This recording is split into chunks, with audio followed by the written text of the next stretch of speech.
Les maladies virales du manioc sont de deux ordres, la maladie de la mosaïque et la striure brune du manioc. Celle qu'on retrouve en Côte d'Ivoire est la première. Pour éviter que la striure brune du manioc, déjà répandue en Afrique de l'Est et du Centre, gagne du terrain en Afrique de l'Ouest et plus particulièrement en Côte d'Ivoire, le gouvernement ivoirien présente son plan de riposte contre les maladies virales du manioc.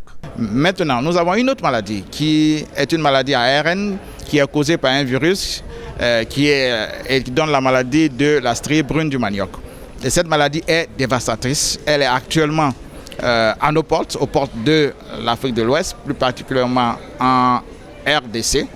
Et si cette maladie arrive en Afrique de l'Ouest, ça sera la catastrophe parce qu'elle détruit les racines et cause une perte de production allant de 90 à 100%.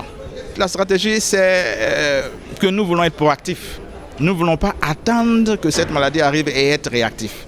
Donc ce plan de riposte a en son sein les actions à mener avant que cette maladie arrive, pendant que cette maladie sera là et après.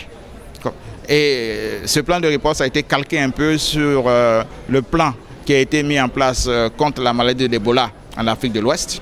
Si ce programme-là arrive à être déployé sur le terrain, c'est sûr qu'on va pouvoir réduire l'impact de ces virus et permettre donc la production du manioc sur toute l'étendue du territoire national. L'État de Côte d'Ivoire attend beaucoup du plan national de riposte contre les maladies virales du manioc. Le calendrier de la mise en œuvre de ce plan sera présenté après les rencontres entre les principaux acteurs de la chaîne de valeur du manioc. Le plan d'action national de lutte contre les maladies virales du manioc a été élaboré sous la houlette de la Direction de la protection des végétaux, du contrôle et de la qualité du ministère de l'Agriculture et du Développement rural en collaboration avec le programme WAVE.